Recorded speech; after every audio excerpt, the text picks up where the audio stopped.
Hi friends, പുതിയൊരു വീഡിയോയിലേക്ക് എല്ലാവർക്കും വീണ്ടും സ്വാഗതം. ഇന്ന് നമ്മൾ ഡിസ്കസ് ചെയ്യാൻ പോകുന്നത് പെൻഷൻ വാങ്ങുന്നവരെ കുറിച്ചാണ്. നമുക്കറിയാം, പെൻഷൻ വാങ്ങുന്ന ആളുകൾ വരുമാന സർട്ടിഫിക്കറ്റ് സമർപ്പിക്കണം അല്ലെങ്കിൽ ഹാജരാക്കണം എന്ന് പറഞ്ഞ് ഒരു അറിയിപ്പ് വന്നിട്ടുണ്ട്. അപ്പോൾ അതുമായി ബന്ധപ്പെട്ട് അനേകം ആളുകൾ വിളിക്കുന്നുണ്ട്. ഞാൻ പെൻഷൻ വാങ്ങുന്ന വ്യക്തിയാണ്, ഞാൻ വരുമാന സർട്ടിഫിക്കറ്റ് സമർപ്പിക്കണോ, പഞ്ചായത്തിൽ കൊടുക്കണോ എന്ന് പറഞ്ഞിട്ട്.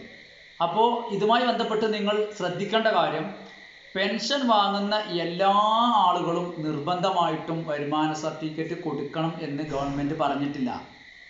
ഈ കാര്യം പ്രത്യേകം ശ്രദ്ധിക്കുക. പിന്നെ ആരാണ് കൊടുക്കേണ്ടത്?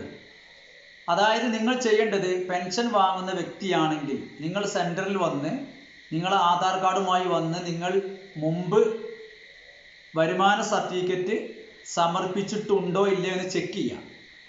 അങ്ങനെ ആ സൈറ്റിൽ കാണിക്കും നിങ്ങൾ വരുമാന സർട്ടിഫിക്കറ്റ് സമർപ്പിച്ചിട്ടുണ്ട്, ആ ഡേറ്റും അവിടെ കാണിക്കും. അങ്ങനെ സമർപ്പിച്ചിട്ടുണ്ട് എന്ന് കാണിക്കുകയാണെങ്കിൽ നിങ്ങൾ വീണ്ടും കൊടുക്കേണ്ടതില്ല. അവിടെ നിങ്ങൾ വരുമാന സർട്ടിഫിക്കറ്റ് ഹാജരാക്കിയിട്ടില്ല, ഇതുവരെ സമർപ്പിച്ചിട്ടില്ല എന്നാണ് നിങ്ങളെ പെൻഷൻ്റെ സ്റ്റാറ്റസ് കാണിക്കുന്നത് എങ്കിൽ മാത്രമേ നിങ്ങൾ വരുമാന സർട്ടിഫിക്കറ്റ് ഹാജരാക്കേണ്ടതുള്ളൂ എന്നുള്ള കാര്യം പ്രത്യേകം ശ്രദ്ധിക്കുക. അപ്പോൾ നിങ്ങൾ ഇതുമായി ബന്ധപ്പെട്ട് മനസ്സിലാക്കേണ്ടത്, എല്ലാ ആളുകളും ഒരു കാരണവശാലും വരുമാന സർട്ടിഫിക്കറ്റ് കൊടുക്കേണ്ട കാര്യമില്ല. കൊടുക്കാത്തവർ മാത്രമേ ഇത് സമർപ്പിക്കേണ്ടതുള്ളൂ എന്ന കാര്യം പ്രത്യേകം ശ്രദ്ധിക്കുക.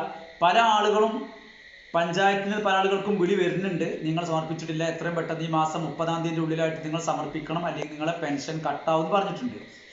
ചില ആളുകൾക്ക് അവരുടെ വാർഡ് മെമ്പർമാർ അറിയിപ്പ് നൽകിയിട്ടുണ്ട്, നിങ്ങൾ വരുമാന സർട്ടിഫിക്കറ്റ് എത്രയും പെട്ടെന്ന് ഹാജരാക്കണം എന്ന് പറഞ്ഞിട്ട്.